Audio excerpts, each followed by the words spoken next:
Boa noite. Como eu tinha prometido mais cedo no Stories, eu vim aqui nessa live falar sobre neurodivergência. Tudo começou não, começou há muito tempo. Mas a minha decisão de vir aqui falar foi sim motivada, encorajada pela entrevista que a Letícia Sabatella, atriz, deu ontem, pelo menos eu fiquei sabendo ontem, assisti ontem, sobre o diagnóstico dela de TEA, transtorno do espectro autista. Sim, eu, Thiago Pique, sou autista, sou TEA, que é considerado um grau leve de autismo. Antigamente não, até pouco tempo era chamado de Asperger. Tenho TDAH e superdotação ou altas habilidades. E eu recebi esse diagnóstico esse ano, agora, em 2023, já na fase adulta, já com 47 anos de idade.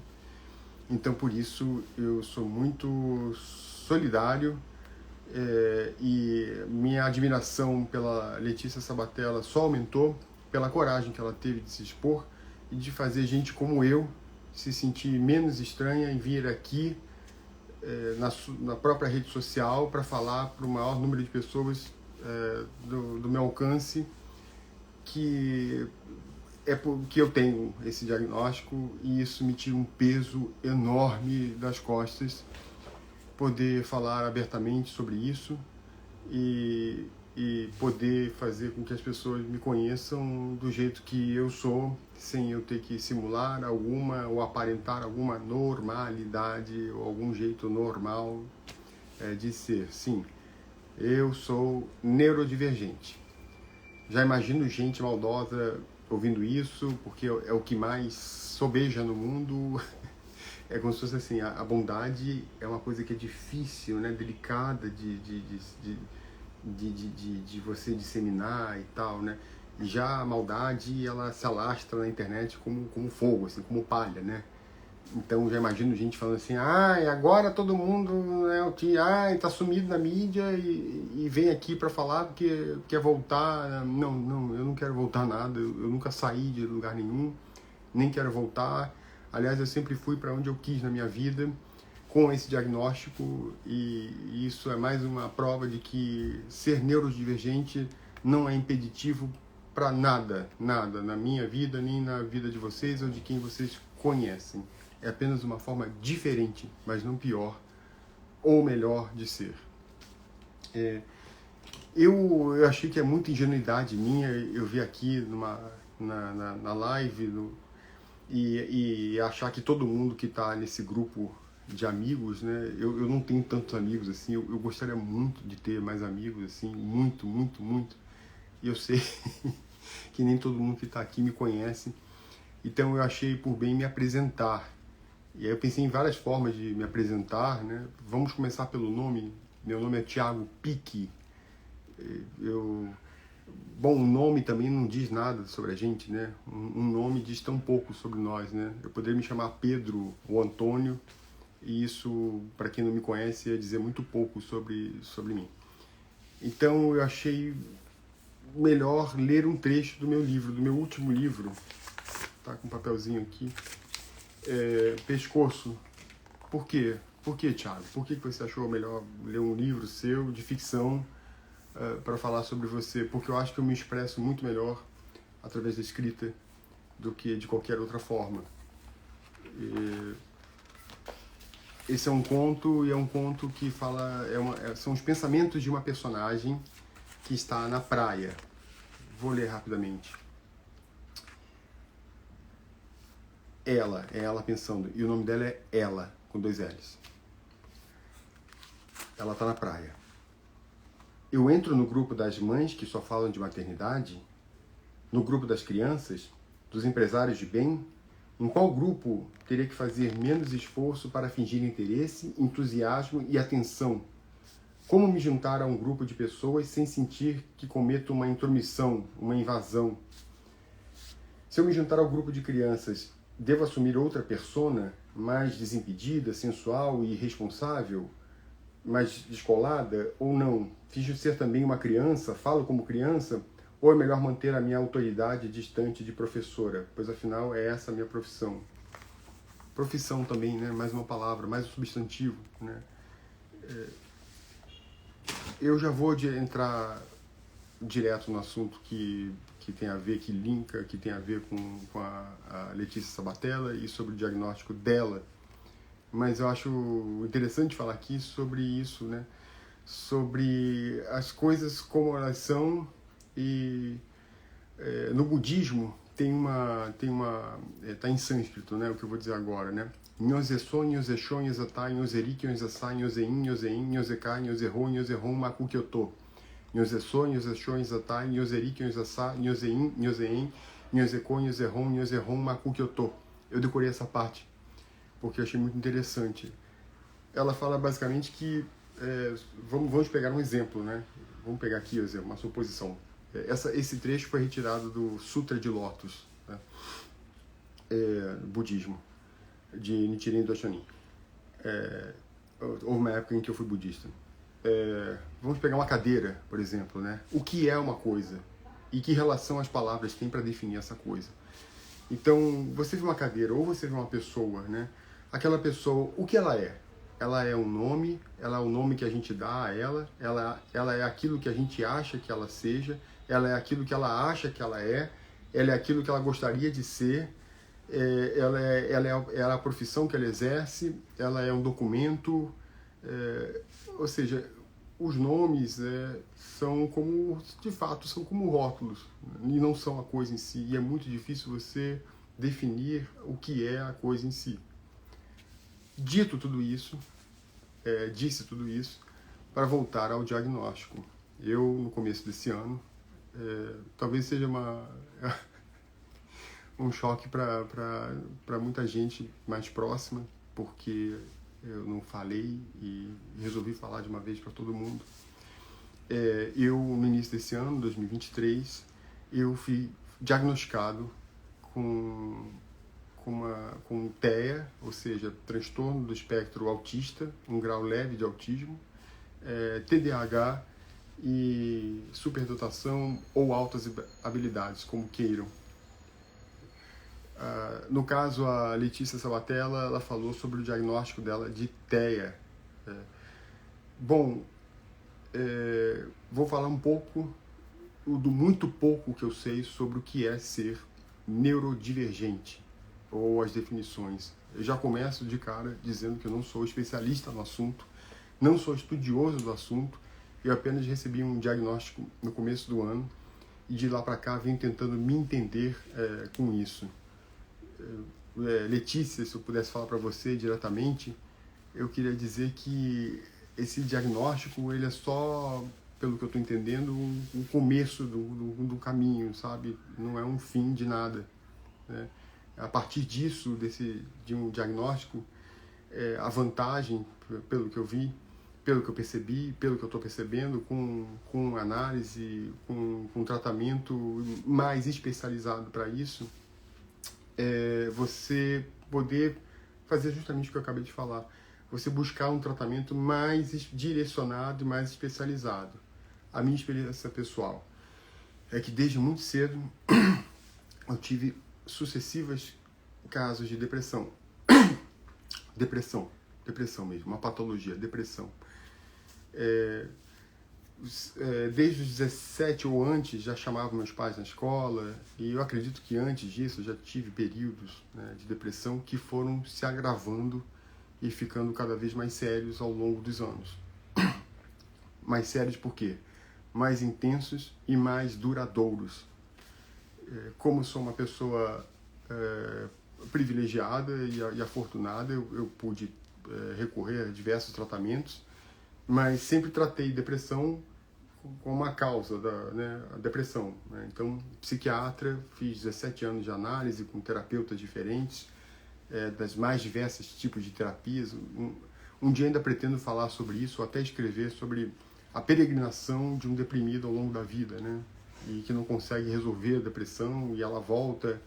Então, na minha própria vida profissional, ela é cheia de hiatos, né? Eu acabei de falar do meu último livro, Pescoço, e se você for ver a minha carreira literária, ela é assim, ela começa aos 25 anos, aí daqui a pouco para, aí daqui a 2 anos lança mais um livro, aí para, daqui a 4 anos mais um livro, e nesses ínteres, né, foram episódios de depressão em que eu pouco conseguia ou nada produzir na minha vida.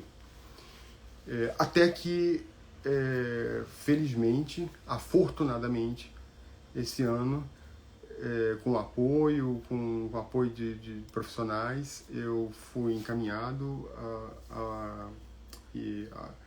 a institutos que fazem esse diagnóstico, né? Ou seja, não tentem se diagnosticar ou diagnosticar o pior, né? Diagnosticar o outro a partir de coisas que você vê na internet apenas, né? Confie em especialistas, porque eu tive que passar por uma bateria de testes e exames exaustivos até chegarem a essa conclusão, e são coisas que eu jamais conseguiria, eu, Thiago, perceber ou sequer desconfiar que eu tinha, só pelo que eu acho de mim mesmo, ou pelo que os outros acham de mim mesmo, ou pelo que os outros, a impressão que eu passo para os outros, ou pelo que eu li na internet, né?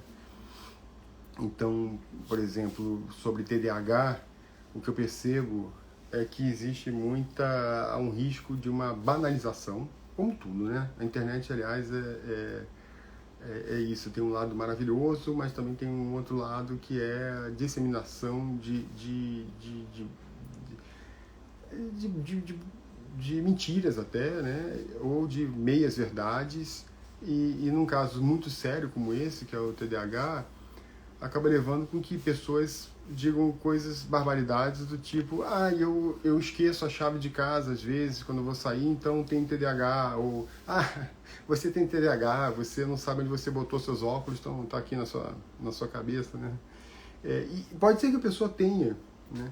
E se tiver, ela deveria, ao meu ver, né, buscar tratamento, porque tendo em vista melhorar a sua qualidade de vida, né? E jamais isso deveria ser visto de uma forma depreciativa, ou tudo bem que às vezes a gente encara a gente ri, né, das nossas dificuldades, a gente encara com bom humor, né?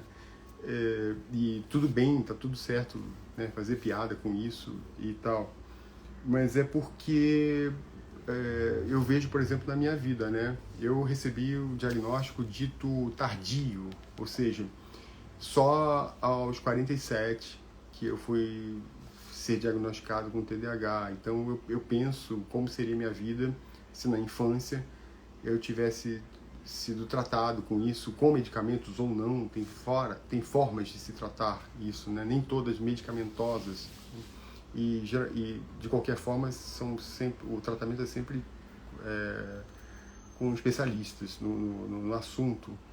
Mas a escola foi um trauma para mim, né? A escola, desde o jardim de infância, desde o período que entrei até a última série, foi muito difícil, foi muito, muito complicado, né? E aí vocês devem estar se perguntando: mas como é que pode? Você é superdotado e era ruim na escola? Sim, eu era péssimo, né? Eu sempre fui assim, o pior aluno, né? Aliás, nem nisso eu conseguia ser o melhor, né? Nem o pior aluno eu era sempre o segundo pior, o terceiro pior. Por quê? Porque a minha atenção, ela não tinha foco, né? Ela era difusa, era como se não tivesse uma edição sonora, auditiva, visual. Então o barulho de uma mosquinha, uma abelhinha cachorro, sabe aquela abelha pretinha que não pica, né? Ela não pica, gente, pode deixar pousar na mão que não faz mal. Mas aquela abelhinha voando, o sapato da professora, o jaleco do professor de química, que tinha umas manchas amareladas misteriosas, e uma mancha na calça de alguém. Tudo isso, para mim, tinha a mesma importância, como se tivesse a mesma importância ou mais do que aquilo que era para ser aprendido em sala de aula. As altas habilidades eu só consegui perceber mesmo quando terminou a escola, porque entrou a coisa artística, né? Vejam, por favor, não saiam apedrejando aí a minha mãe e meu pai, porque eles me proporcionaram boas escolas a vida toda. Mas eu nasci em 76, né? Na época pouco se falava sobre esse assunto. Agora que as pessoas estão falando mais abertamente, graças a pessoas como a Letícia Sabatella, né? Havia um medo. Primeiro que antes eu acho que não se sabia, né? Era uma coisa que estava sendo estudada, né? E segundo, que até hoje, né, pô, muita gente tem medo e eu não questiono, né? Porque eu mesmo tive, eu tô tendo agora, né? De ser, não tô tendo mais não, eu quero que se dane, entendeu? De ser estigmatizado, né? Eu não vou chamar o Thiago para trabalhar porque ele tem autismo, ou as pessoas vão me encontrar agora e vão ficar reparando se eu olho ela nos olhos ou não, porque uma das características seria essa, né, do autista não olhar as pessoas nos olhos, né? Vejam, quando eu era pequeno, isso era uma frase que eu ouvia e as pessoas falavam que isso era um defeito de caráter, né? Assim, a pessoa que não olha nos olhos, eu não confio em quem não me olha nos olhos, né? Como se fosse uma pessoa de mau caráter, né? Uma coisa que eu gostaria de dizer também para a Letícia, se eu pudesse, é que assim que eu recebi o diagnóstico, para falar a verdade, aos 30 e poucos anos, com tanta depressão, uma psicóloga chamada Márcia Parga suspeitou, né, e me encaminhou para uma psiquiatra que hoje é muito famosa. Será que eu posso falar o nome dela? Bom, não sei, não vou falar. Qualquer coisa depois eu falo. E eu fui lá no consultório dela, passei por uma bateria de exames, fui diagnosticado no TDAH, mas entrei em estado de negação, né? Eu falei, não, eu não tenho isso não quero tratar isso é só um rótulo e tal. E agora com 47, aí sim, iniciei o tratamento para isso.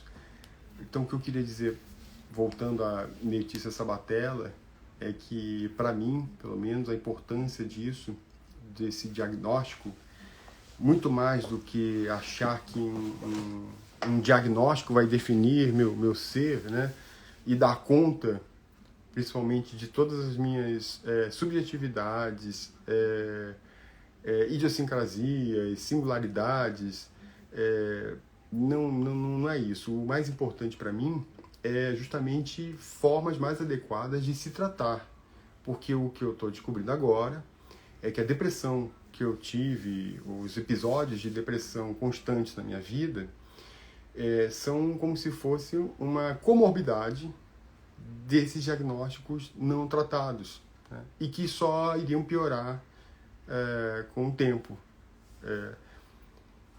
Então eu vou dar um pequeno exemplo aqui, bobo, de como saber disso e ler um pouquinho mais sobre o assunto, no meu caso, esses assuntos, né, tem me ajudado, né? Um exemplo bobo, isso aqui, ó, isso aqui, não sei se vocês estão vendo aí, são tampões de ouvido, né? É uma coisa que você compra, não é caro, né? É barato, e você tapa aqui, e aí, que maravilha.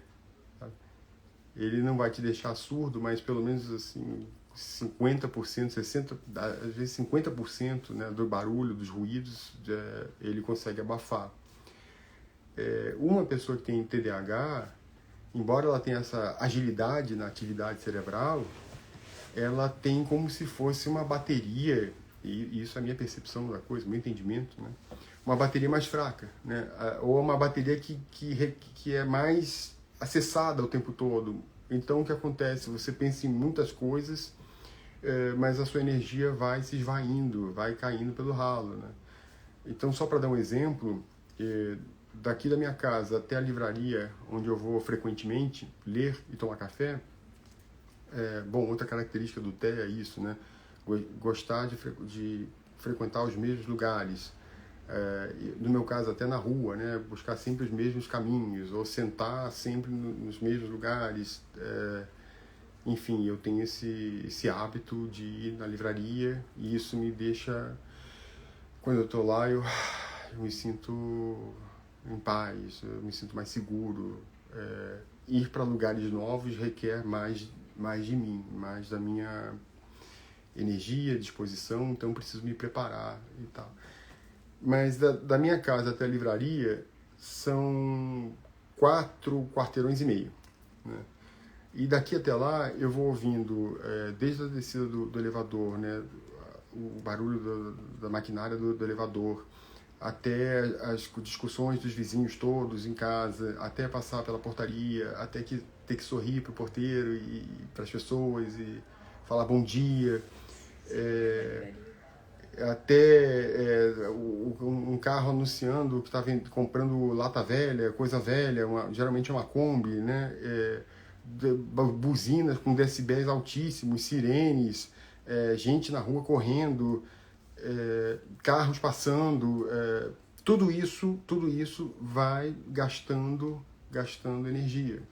E uma energia que vai ser caríssima no final do dia, quando você fica prostrado completamente, tendo feito poucas coisas, né? Durante assim, uma pessoa que talvez não tivesse isso falaria que você não fez quase nada e você está exausto, né? Isso não é sempre, isso não é regra, mas nesse caso aqui uma medida simples, por exemplo, e graças ao diagnóstico me ajudou bastante isso. E olha, uma coisa que eu só fui saber em janeiro desse ano, é isso aqui. Isso já me poupa... Isso é do autismo também, né? 8%, isso também é do autismo, tá?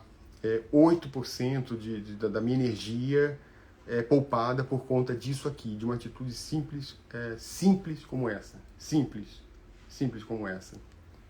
Isso é só uma das coisas, existem milhares. Eu espero que falar sobre isso abertamente, e que essa exposição seja tem alguma serventia para alguém, para vocês. Se por acaso vocês acharem que tem alguma das características, vejam, eu falei hoje sobre TEA, transtorno do espectro autista, eu falei sobre TDAH e superdotação, ou altas habilidades, como queiram. Nem todo mundo que é TEA tem TDAH ou é superdotado, nem todo mundo que é autista, né? Esse é o meu caso, esse é o meu diagnóstico. Por que eu achei importante falar sobre isso? Já falei que é para tirar um peso enorme das minhas costas, de finalmente poder falar e sem ter que fazer o que em inglês tem expressão para tudo, né? Masking, que é você se portar em algum lugar como você acha que os outros, você percebe desde da infância, né? Que você vai ser mais aceito, ou você está se comportando de maneira apropriada.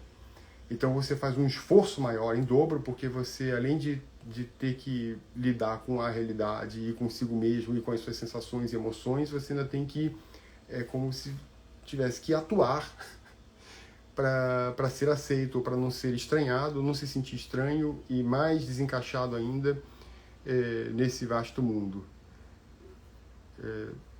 Quem mais que eu ia falar? Bom, e a outra coisa que pode ajudar também é que, se você, depois de pesquisar, já falei aqui, né, existe material para isso, existe material bibliográfico para isso.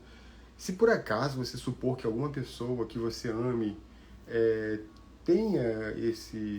faça parte desse espectro, e você puder ajudá-la, se você é pai ou mãe e sua filha, seu filho forem, os professores chamarem na escola, quiserem fazer uma análise sobre isso, encaminhar para uma análise, não façam um pouco caso disso não, sabe?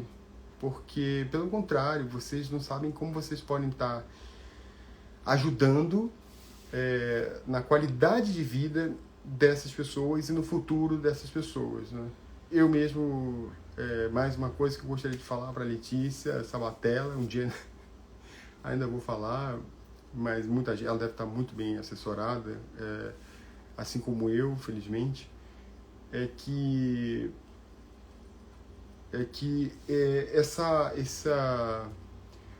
esse receber esse diagnóstico é só um ponto de partida para um autoconhecimento maior, e que você não precisa se apegar a esse rótulo ou não, você não precisa, né? Você, por exemplo, gente, se esse rótulo, por exemplo, agora para você está te ajudando a uma série de coisas, se você está se sentindo mais livre e melhor, e você buscou um tratamento que você acha que é mais adequado, então que esse rótulo te sirva, sabe? E isso é uma coisa muito pessoal e pelo tempo que for.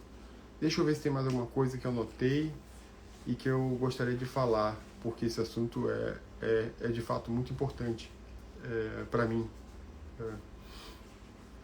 Assim, eu gostaria de voltar a esse assunto sobre os pais, né? Tem muita gente que fala frescura, isso é frescura, agora todo mundo tem TDAH, agora todo mundo tem, que saco, e eu gostaria e eu acho, para mim, gostaria de falar essa palavra, diversidade, para mim é a palavra do século, assim como no século passado, século XX, aquele historiador Eric Hobsbawm definiu o século como a era dos extremos, e nós vimos onde esses extremos nos levaram, ou seja, em geral, um banho de sangue. Diversidade, para mim, parece ser uma palavra que é uma oportunidade, assim, que o século está passando na nossa frente. Tem gente que fala que a sorte é como se fosse, não sei, um cavalo que passa e que tem um rabo, e que se a gente não pega o rabo naquele momento, a gente perde a oportunidade, perde a sorte, né?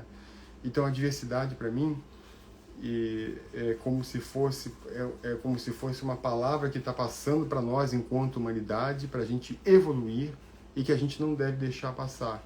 É como se existissem duas formas de encarar o mundo, né? Quando eu penso em diversidade. Uma é pela escassez. Uma é pensar assim: o mundo está cheio, o meu mundo não suporta mais ninguém. E qualquer coisa diferente do conhecido, do que eu conheço, é uma ameaça para mim. Logo, uma pessoa diferente é um estranho e devo temê-la ou devo rejeitá-la. E já há outra forma de pensar, que esse mundão é muito vasto, é imenso, e a nossa imaginação e a nossa inteligência e a nossa capacidade de fazer suposições e associações e de se colocar no lugar do outro é infinita. Então, por isso mesmo, cabe todo mundo. Quando uma pessoa vem e fala que tem determinado diagnóstico ou recebeu, muitas vezes essas pessoas não estão querendo que você, que chegou agora ali, está ali, chegue com uma solução ou venha com uma... ou nada, mas agora como é que vai ficar o mundo, se essas pessoas, se todo mundo, não sei o que. Não, às vezes a pessoa só quer desabafar, que é exatamente o que eu tô fazendo aqui nesse momento, com pessoas que eu suponho serem minhas amigas. Caso contrário, não estariam aqui, né? Ou se estão, não precisam continuar. Mas às vezes a pessoa ela só quer ser ouvida, né? Como vamos esquecer diagnóstico, vamos esquecer isso tudo, né? Você às vezes sai com um amigo, com uma amiga, e ela começa a reclamar da vida e reclamar das coisas e tal, e ela não está querendo ali naquele momento uma lição de moral, e não está precisando disso ou de uma solução para todos os problemas que ela está colocando. Ela só está querendo ser ouvida. E ouvir, eu digo isso com muita propriedade sobre ouvir, porque a minha audição é muito sensível, né? Ouvir é uma atitude que está longe de ser passiva, como a gente costuma supor, né? Imaginar. Ouvir, muitas vezes, é o melhor que a gente pode fazer por outra pessoa. A gente doar o nosso tempo e a nossa atenção para uma pessoa que só quer ser ouvida e que está ali se expondo. Letícia Sabatella, estamos juntos. Eu gostaria de falar aqui mais uma vez, pela enésima vez, que eu não sou especialista no assunto, eu não sou psicólogo, eu não sou psiquiatra, eu sou uma pessoa que foi diagnosticada com autismo, com TDAH e com superdotação ou altas habilidades. Se vocês souberem, se vocês conhecerem literatura, livros ou coisas assim, por favor, compartilhem comigo, porque eu estou nesse momento de autodescoberta, autoconhecimento, e eu quero saber mais sobre o assunto, sim, coisa que antes eu neguei. Gostaria de agradecer demais a minha psicóloga, Daniela, não sei se posso citar o nome, mas enfim, gostaria de agradecer demais, porque a minha vida tem mudado para melhor bastante desde que eu comecei, desde que eu soube do diagnóstico todo. Qualquer vírgula que eu puder saber sobre mim e que possa me ajudar, eu vou querer saber. E é isso. Para vocês que são... Deixa eu ver. E assim como eu, assim. Isso é obrigado. Tô aqui sendo ajudado aqui pela Gabi. Meu amor. Sim. Com certeza, isso eu gostaria de falar para meus colegas artistas, né? Eu imagino que existam muitos artistas que sejam neurodivergentes, assim como eu. Ou também não artistas. Quando eu falo de artistas, gente, não é porque é um grupo seleto de pessoas que são iluminadas e não sei o quê. É porque as artes, elas costumam não rejeitar. As artes, elas são inclusivas. Por isso, você quando é garoto, se você for entrar numa turma de teatro, dificilmente você vai ser rejeitado se você é diferente, se você se movimenta diferente, se você... Não, geralmente as artes são bastante inclusivas e foi o que eu percebi quando eu era novo. E para minha sorte eu tinha habilidades nesse campo que também é vasto e múltiplo das artes. Mas, para encerrar, eu quero mandar um abraço para... É verdade, muito se fala sobre o autismo nas crianças. A gente tem o Marcos Mion, que é um grande divulgador do tema, mas existem muitos adultos que foram diagnosticados recentemente e muitos adultos que podem estar sofrendo como eu e que não foram diagnosticados, né? Enfim, eu gostaria de deixar um grande abraço e agradecer a atenção de vocês, neurodivergentes ou não, porque tem muita gente que os neurodivergentes geralmente precisam de apoio e de suporte, e muitas pessoas que não são neurodivergentes lidam com isso diariamente. Então, um grande beijo para vocês e espero que vocês tenham um excelente sábado à noite.